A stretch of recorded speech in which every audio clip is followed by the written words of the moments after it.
We are recording. That's my signal, so I'll jump in with the official start. In case you're wondering why my face is on, I'm just doing the intro. I'm Janet Peters. I'm a technical assistant specialist at CAST. Leslie, who started the recording, and I will be moderating and doing technical support for this session. As was mentioned, the session is being recorded, and there is captioning available, which if you go down to the bottom of your screen, the bottom menu has closed captioning available for you. So this is live captioning, and it will be recorded. The slides are available at bit.ly/AIM VPAT, which is also in the chat window. You can go to the next slide for me. So the chat window is a way to participate when the session's going on, and Luis and Lynn really like participation, as you heard in the pre-banter. This is to be an interactive session, so please feel free to chat questions. Leslie and I will be trying to moderate the questions so that all questions get answered, and you can select all panelists and attendees, and your question will be answered in the chat there, as well as you can target specific people. As we are opening it up, please tell us about yourself in the chat window so we all get to know each other a little bit. Luis mentioned we are all over the map right now, so we are in the whole country, which is super exciting. So tell us a little bit about yourself. You can go to the next slide for me, Luis. Materials are available, as mentioned, and that link is in the VPAT as well. And I think at this point, I will turn it over to Luis and Lynn. There you go. Okay. Thanks so much, Janet. Hi there. Well, okay. Welcome, everybody. We're so glad that you're joining us this afternoon for this webinar focusing on the VPAT. And so we're going to unpack that a little bit, what that term means, and some of the considerations for using the VPAT for making informed purchasing decisions. And so let's begin with some quick introductions. Lynn, could you introduce yourself and say a few things about what you do? Absolutely. Thanks so much, Luis. I'm so thrilled to be here with you all today talking about the VPAT. My name is Lynn McCormack, and I am a senior technologist at CAS, and I work on the AIM Center with Luis, handling kind of the technology back end of accessibility and helping you all think about those issues and spreading the good word about how important it is for things to be accessible. And I'm Luis Perez. I'm a technical assistant specialist with the National AIM Center at CAST. And as Lynn mentioned, I'm really interested in promoting accessibility, promoting access, promoting equity in education, and trying to promote proactive approaches to that. So this webinar is part of that effort. And so we're really excited to have you here with us this afternoon. And we're going to begin with a quick poll. Super. So the poll that's going to be presented to you is going to ask the question so we get a better understanding of where you are in your understanding. It says, how well do you know the VPAT? And so the first response is, V what? I have not heard the term before I signed up for this webinar. And the second response could be, I'm familiar with the VPAT, but I'd like to learn more. And the third response could be, I'm here for an update on the changes introduced in the latest version of VPAT. So just for us to get a sense of where you are in your understanding of the VPAT.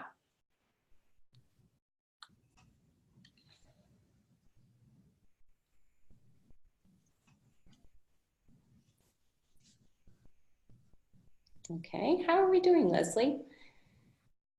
Are we close? We're getting plenty of good responses. Oh, we fantastic. have 20 out of 23 responses. So excellent. Maybe keep it open we'll keep it open till 1 minute. We're at the 55-second mark.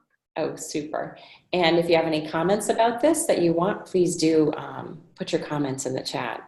any background you have outside of these questions, certainly we'd love to hear about that. All righty, I'll go ahead and show the results. Perfect. Oh, great. So there's a few of you, and just so you know, today is an absolutely no judgment zone day. There's no judgment whatsoever. We're all here to learn together, and I hope that there are some of you that maybe are in the third category, that there might be some things that you share with us. And if you're in that first category, we're so thrilled that you're here with us today to learn about the VPAT. And it looks like the majority of you have heard about the VPAT, but you're here to learn a little bit more. So great, we'll get started then. Thanks so much, Leslie. Thank you, Leslie. All right. So the first thing I want to share with you is that if you're unfamiliar with us, we're at the AIM Center. And the AIM Center has quite a robust website with lots of tools and tips for thinking about accessibility. So our webinar today is based on the site on our website page that's called Understanding the VPAT. And so you can take a look at that later on today, but I want you to have that resource knowing that there's lots of great information that is available on our website. And Leslie has put that into the chat, so you'll have that link, as well as I know that these links are available in the digital handout for today as well. So you'll be able to go back to that when you need it. And then another thing to know about the VPAT is one way to be an accessibility hero. So there's kind of the five tips for being an accessibility hero. And one is making accessibility a requirement in your environment, wherever you are, whether you're in a college campus, in a local school district. 2 would be to communicate the accessibility standards that you have. 3 is when you're thinking about purchasing, you want to include accessibility in your contracts. 4 is to ask the vendor for a VPAT, and we're going to talk a little bit more today about how that plays a role in your purchasing decisions. And then 5, engaging your end user beneficiaries as testers. And so we just recently, so Luis and another colleague of ours, Cynthia, had a webinar last week, and they went over in more detail these 5 guidelines for being an accessibility hero. And there's also a single PDF or EPUB that you can download as well. And I think that Leslie will pop that link in for you as well into the chat, but more great information for you if you missed that webinar. And I think the recording, if it's not up, it'll be up very soon. So you can check that out as well. All right. So if you said what to the poll. What? Yeah, this section of the webinar will be really helpful. So this is, our goal is to make sure that we're all on the same page and provide some background information first before we explore the VPAT in more detail. So in this segment, I'm going to discuss what it is, provide a definition, what are some of the benefits of the VPAT, and then what are its limitations. So the VPAT, you'll notice that there's a trademark next to it. It's actually a trademark of the Information Technology Industry Council, or ITI. And in the digital handout, there'll be a link to the website for ITI. And that's where you would go to download the latest versions of the VPAT. And notice that I said versions, because there are multiple versions now. And we'll go over that detail a little bit later in the webinar. So what is the VPAT? What does it stand for? It stands for Voluntary Product Accessibility Template. And it's used by vendors to self-report how well their products conform to accessibility standards. And typically in the US is the Section 508. We're also going to discuss that a little bit later in the presentation. But there's accessibility standards that you need to conform to when you are selling, right, to the government. And so the VPAT is a way to document how well your product conforms to those accessibility standards. It was originally developed by the US federal government to help agencies conduct market research. So as they were considering different software, hardware, and different platforms to purchase, they could use the VPAT to do some market research and really determine which standards those products were conforming to. However, as you know, the federal government plays a big role in our economy. And so the VPAT is now required by many other organizations outside the federal government as part of their procurement or purchasing process.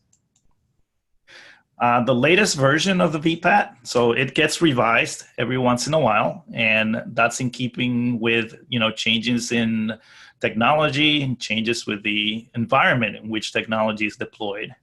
And the standards evolve as well as we know more. And so the latest version is version 2.3. It was actually received a minor revision just this spring in April of 2019. So one of the changes, if you haven't visited the VPAT in a while, one of the big changes is that there are now separate editions of the VPAT. And part of the reason for that is that it is a global marketplace. So companies are often not just selling here in the United States, they may be selling in all over the world. And so depending on which area of the world your product is targeted at, or if you're a global company, then you will choose which version of the VPAT you will fill out. So there's one, if you're in the United States, of course, you're going to need to conform to the revised Section 508 standards. If you're in Europe, they have their own accessibility standard, which is EN 301-549. And then there is also a standard for web accessibility called the Web Content Accessibility Guidelines. And most people just say WCAG for short. And that has been updated to version 2.1. And so there's a VPAT that if your product is just a web-based product, then you could specify or explain how you conform to WCAG. And of course, there's still an international edition, which basically combines all of these standards into one template. And then there's been a minor change in some of the language used in the VPAT. So there used to be a term supports with exceptions, meaning that a product didn't fully support the criteria that was included in the VPAT, but now that has been replaced with the term partially supports. So just a minor change there. I would say that the major one here is the fact that there are different versions of the VPAT that you can download and use. So again, those are available from the Information Technology Industry Council, or ITI. And then while we're discussing the key terms here, this is one that actually I got confused quite a bit at first. And it's what's a VPAT versus what's an ACR. And so the definition of the two, the VPAT is the document that you download from the ITI website. And it has much more than just the tables where you indicate how well your product conforms to the standards. It has instructions, it has some best practices. So I would highly recommend, if you want to continue learning about the VPAT, is download one of those templates from the ITI website, and then just go through that section that has the instructions and the best practices. They've done quite a bit to make it easier to understand. So now when you are actually submitting to a vendor or to a purchasing agency, you don't actually submit the entire VPAT. You remove those sections that have the instructions and the essential requirements and so on. And what you submit is called an Accessibility Conformance Report. So this is the completed document. You've removed the instructions, you've filled out all of the different sections, and we're going to go over those sections in just a little bit. But I think a lot of times VPAT has become sort of like, what's a term, like Xerox or Band-Aid, what's another one? One of those things that has become sort of just something we throw around, but it's important to know that distinction between what's a VPAT and what's an accessibility conformance report. So the VPAT has a number of benefits.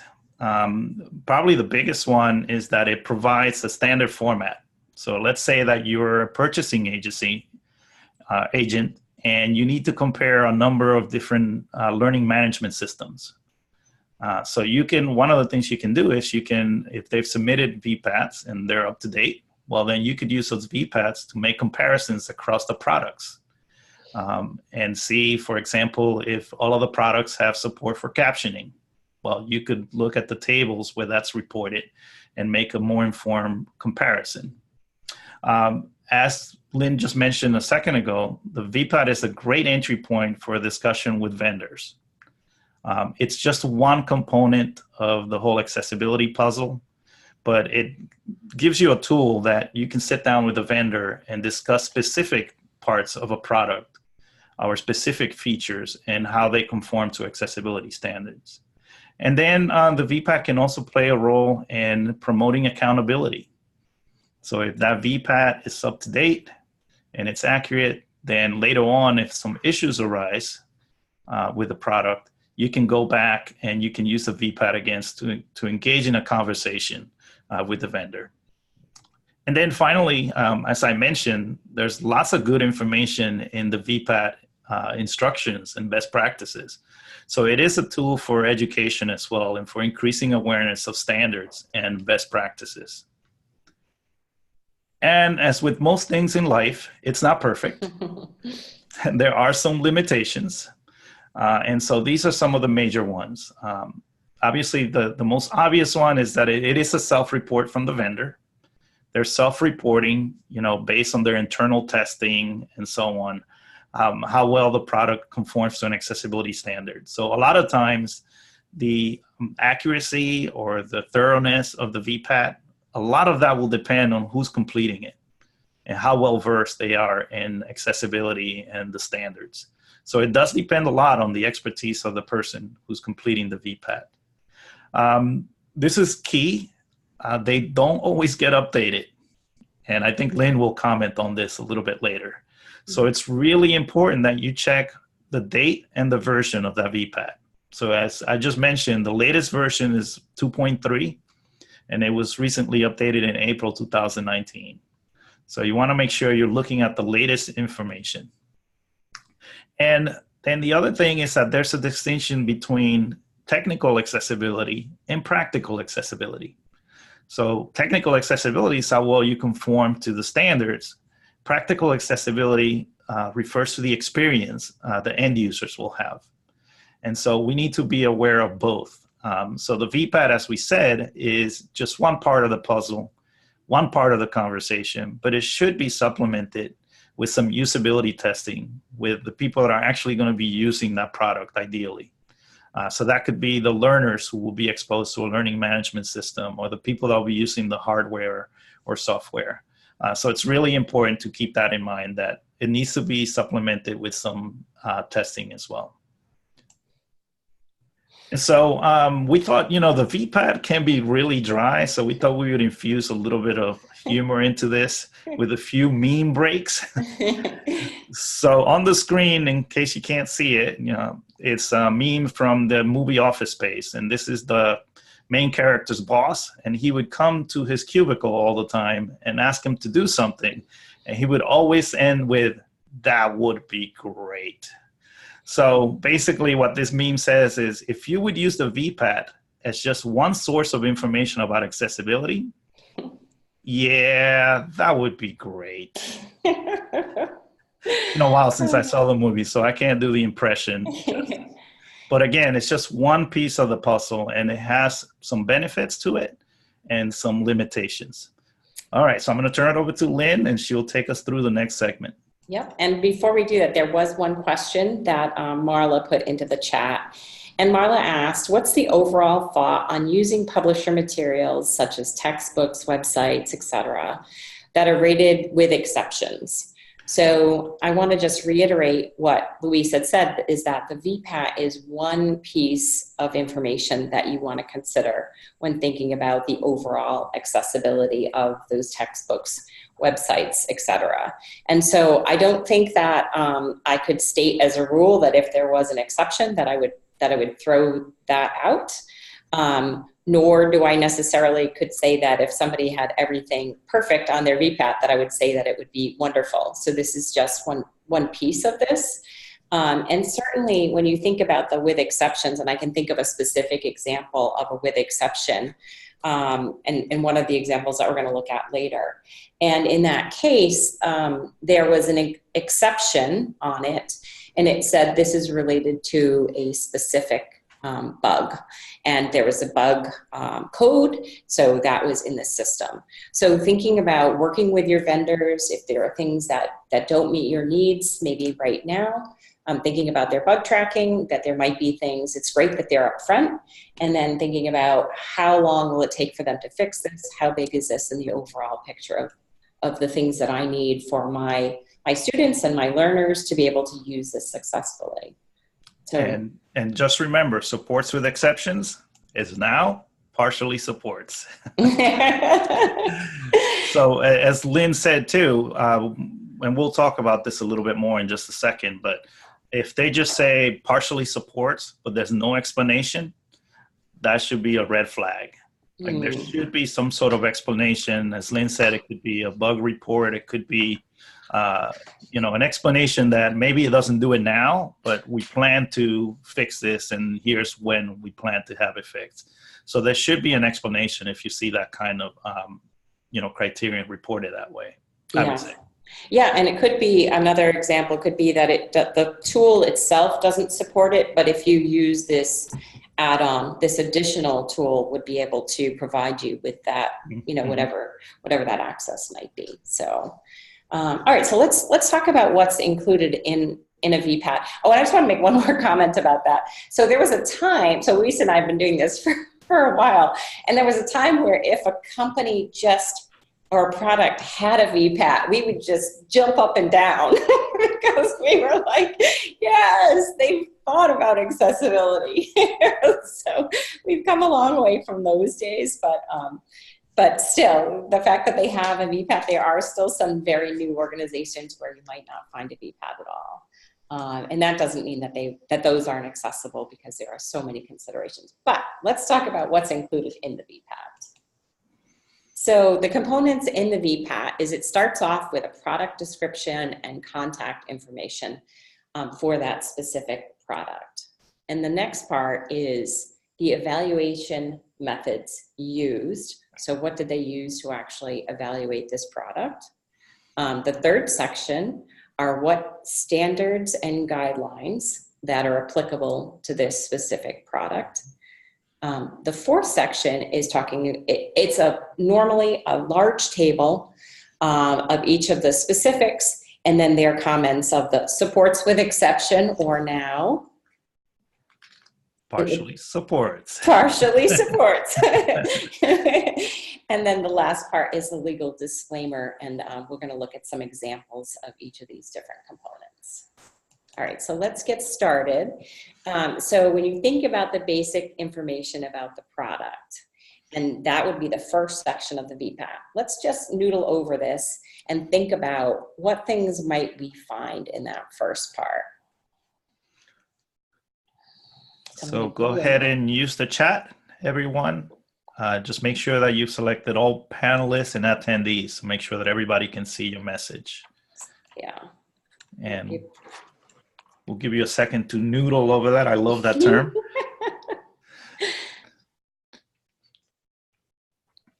So just right out of the gate, that first page. So we see some answers coming in. The first one, let's see. Glenna says the product being assessed. Yes. So what is it that this VPAT is referring to? Roman, the version of the product. Very important. Make sure that we are all on the same page. We're talking about the same version, because things could change dramatically between versions and updates. The date, says Dan, the date of the assessment.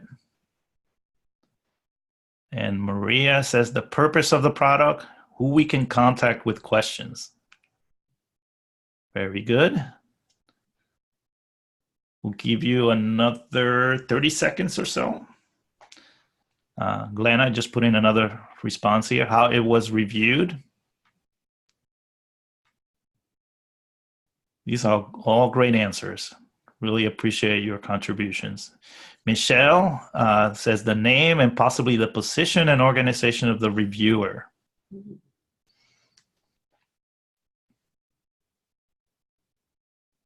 All right. So Great. let's see. Super. So now we have a couple of examples we're just going to go through. So this first example is an exemplar, meaning in this case, it's a made up product that we have. And if you use our website, you can find a little bit more details about this. But this is just an example for us to use for discussion here today. So at the top, we can see what version of the VPAT they actually used on the top. So it says it's the 508 edition. So Luis had just told us that there were the 4 different versions that we could find on the ITI website. And so this is telling us which version they actually used to create their report, their accessibility report. And then it goes on to name the product. So in this case, it's that online learning environment, and a description of that product. So we did pretty good in this chat window here. We've got some, some smart attendees here. And then the date, so that's the date that this was, that this product came, this is the date that the product came out, right? This is the date that That's correct. Yes. And then the contact information. So this was also in the chat. This is excellent. So there's the email information for the person responsible for the accessibility of this product. And in this case, the contact information, John Doe, as well as his position at the organization. And then this one has some notes, and it says this VPAT reflects the update of the online learning environment to version 2.0 on December 15th of 2018. And that part's really important when you're thinking about purchasing a product, is that it could be that it's 6 months later and that they have come out with another full version, so like a version 3.0. And oftentimes in those large bump ups in versioning, that there are enough changes that they would want to go and redo their VPAT. So this is important, that it's telling you that as of that last big version, that they've included that in this specific VPAT. So, sorry, my bad, Lynn. That should be the date this VPAT or this accessibility report was completed. And it should be January 1st, 2019. That's just a typo there. I was like, that was confusing me, but I went with it anyway. Yeah. So yeah, this is the date that accessibility conformance report was completed. Not the date that the software was released, but the date that this is current, this report is current from. Yeah, and that's that last part where we said if it was 2.0 that came out on December 15th, they then, half a month later, basically, then would review that product again.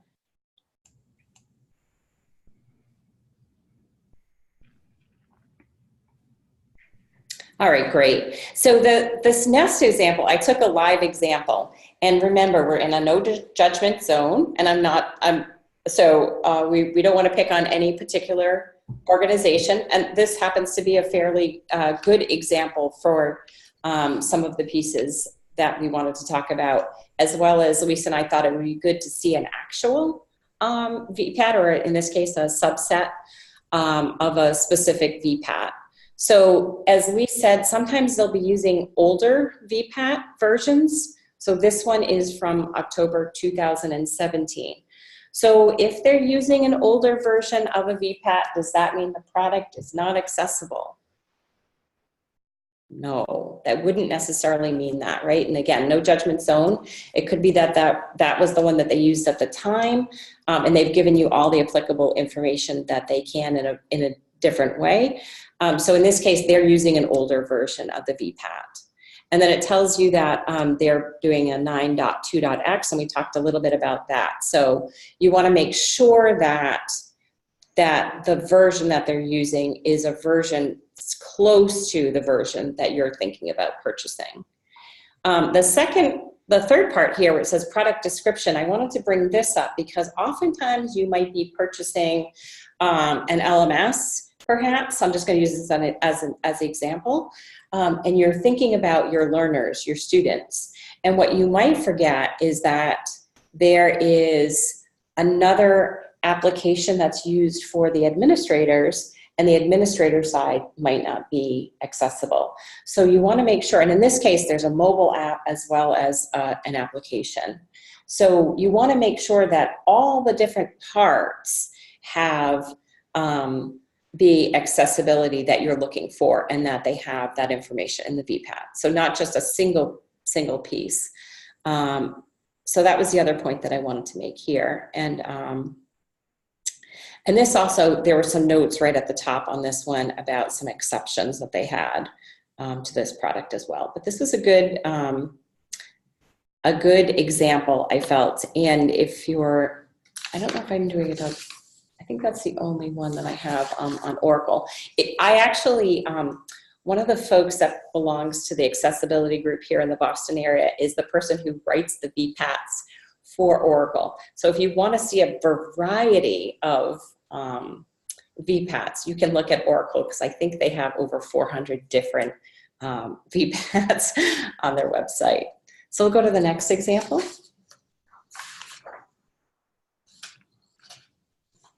Okay, so the next part of the VPAT is thinking about how the software gets evaluated. So let's put our thinking caps on, because you guys were fantastic in the last question, and think about what are some ways that the vendors could indicate to you that they have evaluated the accessibility of their products. We'll give you a few minutes to answer in the chat.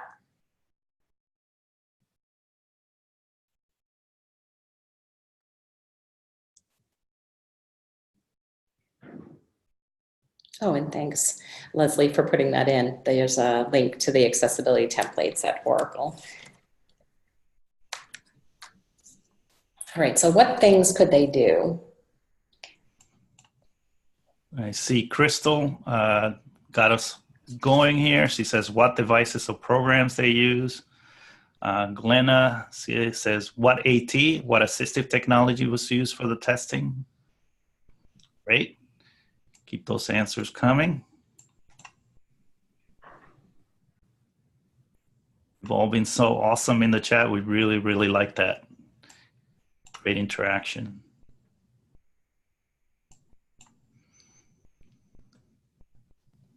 We'll give you all around 30 seconds more, and then we'll continue.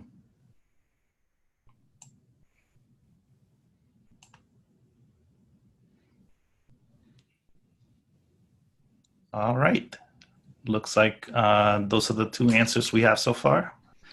Glenn, I actually added a comment. Sometimes it depends on the product. Okay, so great. Thank you for putting your thinking caps on, and we're going to cover some of these evaluation methods. So next slide, please. Great. So again, we're looking at our online learning systems, and so this is their evaluation methods for our fictitious online learning systems. So what they've said is they contracted with an accessibility audit company to conduct a full third-party audit of the online learning environment platform. So sometimes they don't have your vendor may not have the expertise in-house, and they may go outside. Sometimes they'll decide to go outside because they feel that it's more important for you as the purchaser to see that there was a unbiased third party that actually takes a look at their product and does the accessibility testing for them. So both of those reasons are great reasons for using an outside audit company. And then they say that there's some additional testing when they updated components to the version 2.0. That's what we're talking about, that if you've done a major upgrade of your product, you want to make sure that you go back and that your accessibility testing still checks out so that your product is still accessible. And it said their testing then was performed with both an automated accessibility checker as well as a range of assistive technologies and browsers.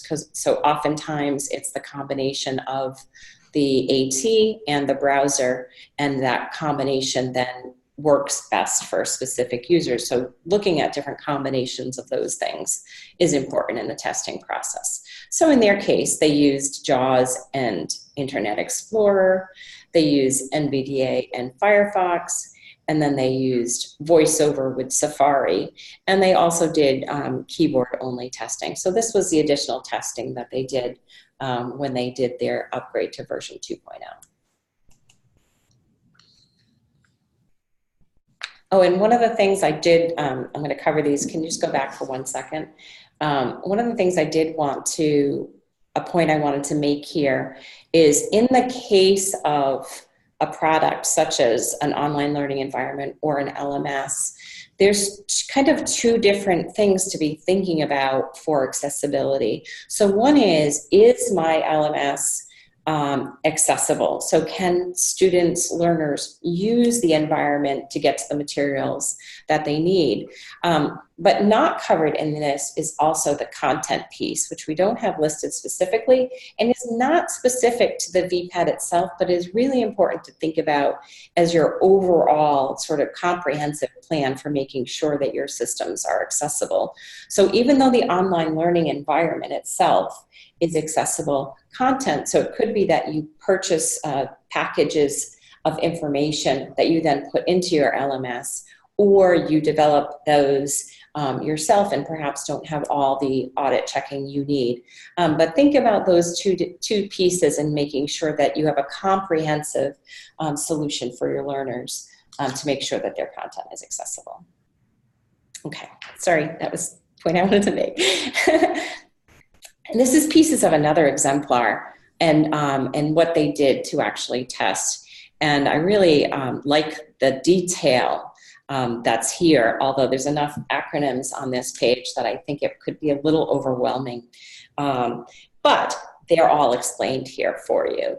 And so in this case, they have user experience tester who is blind and uses a screen reader. So they're actually talking about how the user actually uses it and interacts with it. It also talks about the key test methods that they have to make sure that they are WCAG 2.0. And so they use IAT, or integrated accessibility testing, and we often do that here at CAST. And what that is really, what that's saying is that right from the ground, they are making sure they're starting to do testing when they actually start developing the code itself.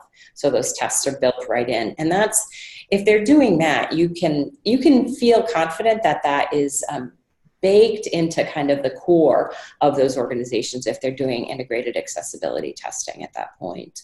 And then they're using tool-based testing, and they give some examples there of ACT. I like these because there's some that I've actually used. So ACTS, Lighthouse, Wave, Totally, or Tote Ally. I'm not sure how you pronounce that. I normally pronounce it Tote Ally.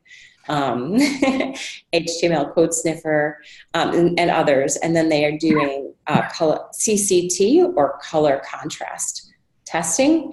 And there's a variety of tools they're using for that, including being able to translate it into grayscale, so making sure that not only that it has enough contrast, but as well that you're still able to use it even if it's converted into grayscale. As well as screen reader testing. So again, the screen readers that they're using and the combinations of screen readers and browsers, because that's a really important part of that, as well as screen reader magnification testing. So there's screen reader magnification that's built into the operating system tools on Windows and Mac. And Zoom text, I know that I have my phone set up, so if I triple tap something, it brings it big for those times when I can't see or it's dark, which is awfully handy, but making sure that the tools are able to do that, as well as the manual accessibility testing, keyboard testing, and visual focus. And this is one of Luis's favorite things to do, is to take the no mouse challenge. So that's what this is talking about, to be able to make sure that you can move about the entire application without ever having to pick up the mouse and be able to use it as well as somebody who is using a mouse. And if I may add, Lynn, as part of that keyboard testing, I think what they're meaning by the videos is they've tested the video player. So you go in and you make sure that you can access all of the controls in that video, because even if the video has captioning added to it so that it's accessible to somebody who needs to turn on the captions, but if you can't get to the video player and you can't interact with the controls, then that can create some problems. So that's important to test as well. Great. Thank you. All right, so another meme break. And this is Morpheus, for those of you who saw the Matrix movies. And so the meme reads, what if I told you that automated checkers only catch about 25 to 30% of accessibility errors? So again, it's, that figure will change, it will vary depending on who you ask. But the key point here is that automated checking, while it continues to improve, it still has some limitations. And so there are some things that you have to check manually. The tab order, for example, is one that usually you can just go in and tab through the interface to make sure that things flow in a logical order. Color contrast, even though there are color contrast checking tools, sometimes the accessibility checkers don't do such a great job with that. And so you have to pull out a separate tool and do that checking yourself, usually with a color picker, where you can select a couple of colors and compare them. So again, just wanted to point that out, that while these checkers are continuing to improve, there's still some limitations. And so it has to be combined with some sort of manual checking, as well as, in the case of our environments, we want to make sure that learners can actually use the content and the tools. So we want to do some usability testing. Yeah, I just want to comment that Glenna had written in the chat here that they don't check for clarity of content. And that goes back to the content comments we were making earlier. So the content kind of has its own kind of checking for usability, clarity as well. So I just want to comment. So if you were to look at a VPAT and they said all they did was automated checking, that would definitely be a flag, though, for you to look more if that's all they put on their VPAT. So certainly from this meme, we can get that. Absolutely. And so again, as I mentioned, you should conduct your own testing. And so I want to just leave you with a few considerations for that. So the first one is you should choose testers who have moderate to high proficiency with the assistive technology. The reason here is that we want to make sure that those errors are actually the result of an issue with the tool or the content, not a lack of understanding of how to use the AT. So we want to make sure that we isolate those errors and we're not getting any false positives. The other thing that's good is to give students an authentic task under typical conditions. And so, for instance, that could be setting up an account, logging into the system, responding to a prompt. These are all things that students will need to be able to do in the case of an LMS, right? So you want to make sure that they're able to do those authentic things. Submitting an assignment would be another one, right? So we want to make sure that there's no roadblocks along the way. And then, when you do these tests, these usability tests, you want to make sure that you observe carefully and ask questions. And there's a number of protocols you can follow. One of my favorites when I was doing instructional design is just to think aloud, where somebody sits in front of the, for instance, a prototype or a finished product, and then they just talk through what they're doing. And so that helps you sort of, hear what's going on in terms of where are their issues, where are their sticking points for the user. And so that can provide a lot of information that you could then go back to the vendor and try to address together as part of that conversation. So in terms of the applicable standards, I kind of hinted at these two already earlier. But if you're in the US, so we're going to limit this discussion just to the US, Section 508, this is our ICT law in the United States.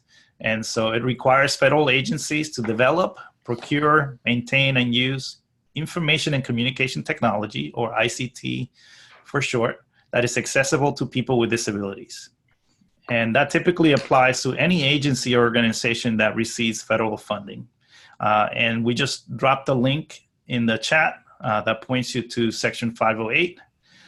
It was not too long ago revised, again, to reflect the changes in how technology has evolved. And in fact, Section 508 now incorporates WCAG, or the Web Content Accessibility Guidelines.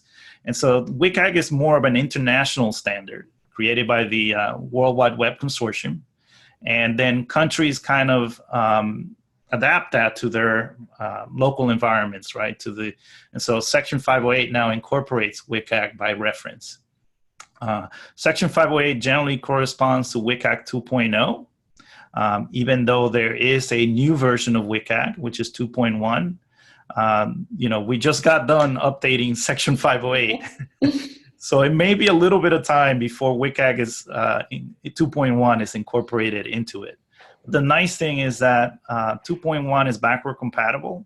So it's essentially 2.0 with some additional checkpoints to reflect things like mobile devices, the fact that we are accessing more and more content on mobile devices. And then in general, with these standards, there's different levels of conformance. And so with WCAG, there's 3 levels: A, AA, and AAA. So level A is basic accessibility. Basically, these are sort of the big gotchas, if you will, where if these problems exist, then a person with a disability is going to have significant barriers in using your product. Level AA, that's usually what's attainable and reasonable. So that's the next level up. And then level AAA is sort of the ideal because it's not always possible. So that's things like extended audio description. It would be great for accessibility, but either for technical or business reasons, it's not always possible to reach that level. So most national laws typically try to meet WCAG at level AA. So here's an example from this accessibility conformance report. See, I'm trying to be good about differentiating the two. So in this Exemplar accessibility conformance report, they will list the standards on one column of this table. And again, this is included in the template. So basically what you do is when you're filling out the report, you just indicate, for WCAG, which levels are you conforming to? So in this case, you can see they're meeting level A and AA. So there's a yes for those two. And then level AAA, there's a no for that one. And then it also says that it's meeting the revised Section 508 standards. And so there's a yes for that one as well. So it's just a really simple table, but at a glance, you can see which standards have been addressed in that report. We've already sort of mentioned some of this language, but when you report to individual criteria, these are the terms that you might see. So supports means, the product, that's what that's what we want to see, right? The functionality of the product has at least one way that you can meet the criterion without known defects or with equivalent facilitation. Partially supports means that some functionality does not meet the criterion. Does not support means the majority of the product functionality does not meet the criterion. And then we may have not applicable. So if our application is, on the web, and so there's no hardware involved, we may report that, that criterion is not applicable in that case. Or it could be that that given criterion was not evaluated. But there's a caveat to that. You can only indicate not evaluated if you are reporting to WCAG 2.0 level AAA. So generally, most of the time, what you'll see is the first 3 of these: supports, partially supports, and does not support.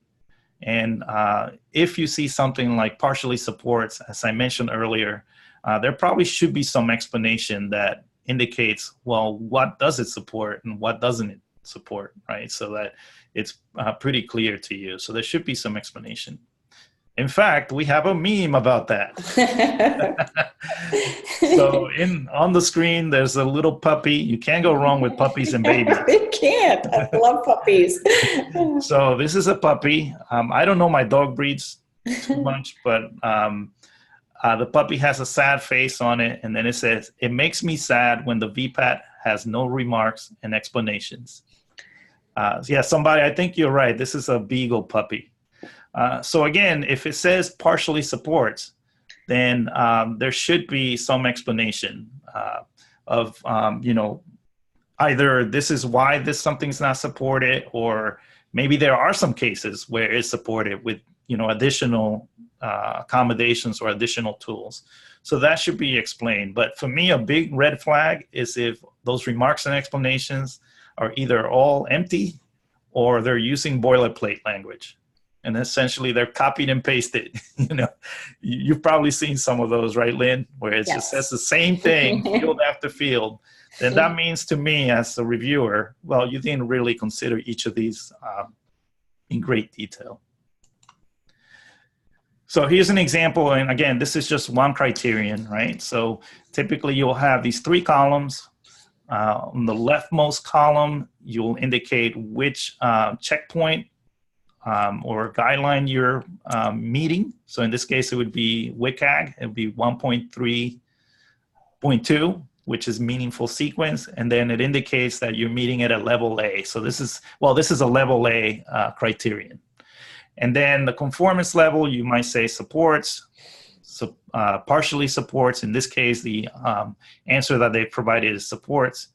And then again, we want some remarks and explanations. And this is actually an exemplar that follows one we looked at earlier, where they gave a key with the different testing methods. So here they're referring back to that key.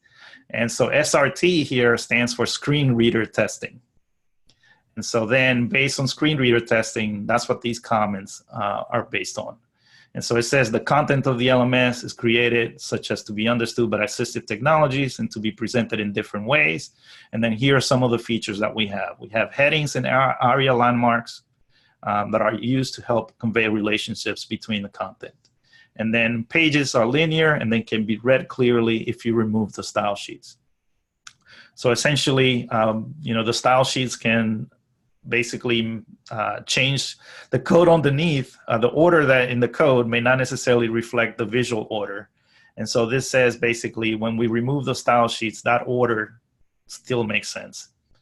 So this is just one way that that can be reported, right? So they've chosen to sort of provide it on a technology by technology basis. And then the last thing that I want to mention here is that at the end of the VPAT, there is an area, or in this case, see, I did it again, accessibility conformance report. It's just VPAT flows off the tongue so much easier. That's how language works sometimes. So at the end of the accessibility conformance report, there is a legal disclaimer. And so make sure that you don't ignore that because there may be some important notes there. So for instance, in the case of this exemplar, there may be different licensed versions of that product. And so this can specify that, the information we've reported only applies if you have this type of license. So that's something that it's important to know, that's an area where the vendor could provide some additional clarification. And it gets easily lost because there are all these long tables to get through to get to that point at the end of the report. All right, so at this point, we've looked at what the VPAT is, what is benefits and limitations are. Then we looked at a few exemplars. We've broken it down into the major sections. Let's open it up for some questions. We have about 7 minutes left.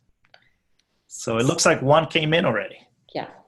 So Glenna asked, what if it states the product supports it, but the note states that the item being tested was not supplied during the test? So for example, a product states that it supports video, but the person filling out the VPAT states that a video was not supplied during the test. So I would suspect something like that. So for example, when we look back at our LMS example, they wouldn't necessarily be supplying the videos, but you certainly would expect that that framework would support accessible playing of the video. So what we were talking about earlier, and that you'd be able to run the video without using a mouse, that you're able to tab into that video player and that video player is accessible, that video player has captioning on it as well. So I would certainly suspect something that looked like this specifically. Luis? Yeah, I would add too that this is often the case with user-generated content. So there is only so much that the vendor has control over. So they might provide the capability for people to upload videos or different types of content. And that's probably the case in an LMS scenario, right? Where they're just providing the platform, and then it's up to the people that upload the content to make sure that, for instance, in the case of the video, it has captions and so on. So at the very least, it should specify, like Lynn said, that you can get to the video, you can control it, that there is, I mean, they should know that it supports captions and what caption formats it supports. So something like that should be specified. Hopefully that clarifies that for you, Glenna. It's a good question, as have all of your questions been today. So we really appreciate that. Anybody else with some questions? All right, well, I have a question. So if a company doesn't have a VPAT, can they still be accessible? Let's see what you all think. That's Lynn getting your noodle working.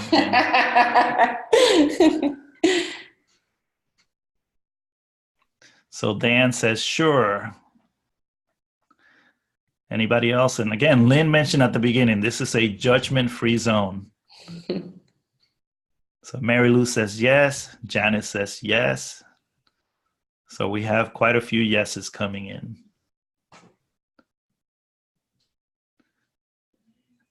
Janet, yeah. Janice says yes, but I would verify. Sometimes products don't have a VPAT, but they have a super detailed accessibility statement about their product that doesn't follow along with the VPAT. So the challenge with that is, and I'll just go back to what Luis was talking about earlier, is that when you have the VPATs, it just makes it easier to compare product against product, right? But yeah, exactly. So Tina's echoing what I was just saying there, that they can be accessible, but there's no way to accurately compare. So the comparison does become challenging. Absolutely, Tina. Right, and so that's I like Roman's response as well. Before they take federal money, they better fill out the VPAT. Yeah, and in some cases, again, depending on what RFP, request for proposals you're responding to, they may even require more than just a VPAT. For instance, in Texas, if you want to be on the adopted materials list, you also need to provide evidence of a third-party audit. So you always look at those requirements when you're addressing an RFP to make sure that you're clear on what needs to be provided. So the VPAT may just be one of the things that they require.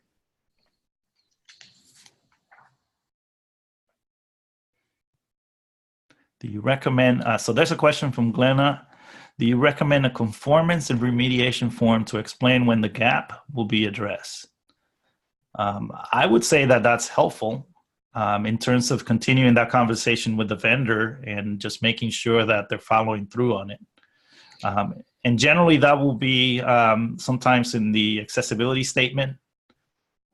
They may have a link to a roadmap, an accessibility roadmap. I've seen that from a number of companies where they indicate, when they will be conforming to certain things.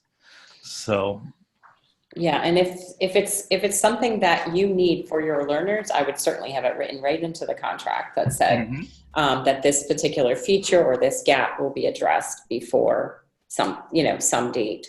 That I certainly wouldn't just let it go and sure we will get to that at some point.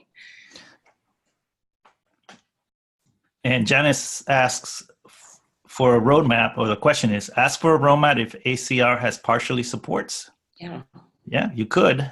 It's a great idea. Absolutely.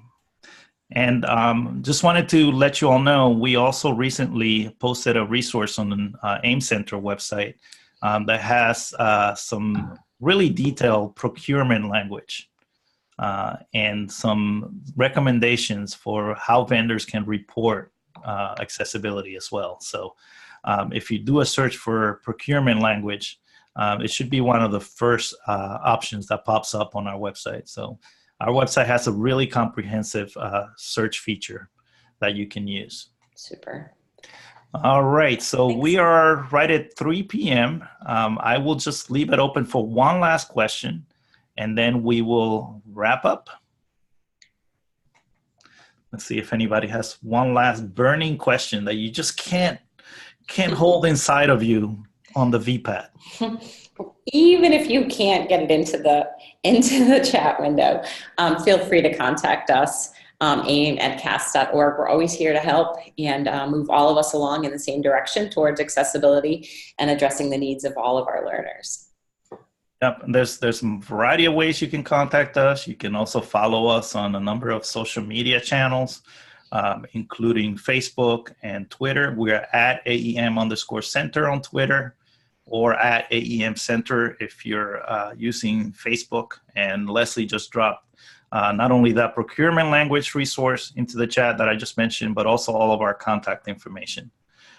So other than that, all we have left to do is to thank you all for being such great participants, having such great questions today.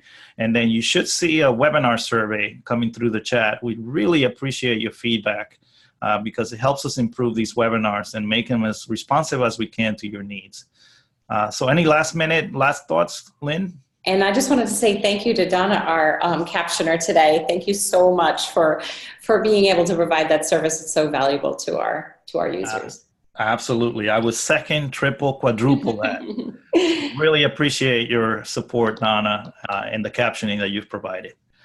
So thank you so much, everybody. And we appreciate you attending this afternoon. I hope you found this helpful.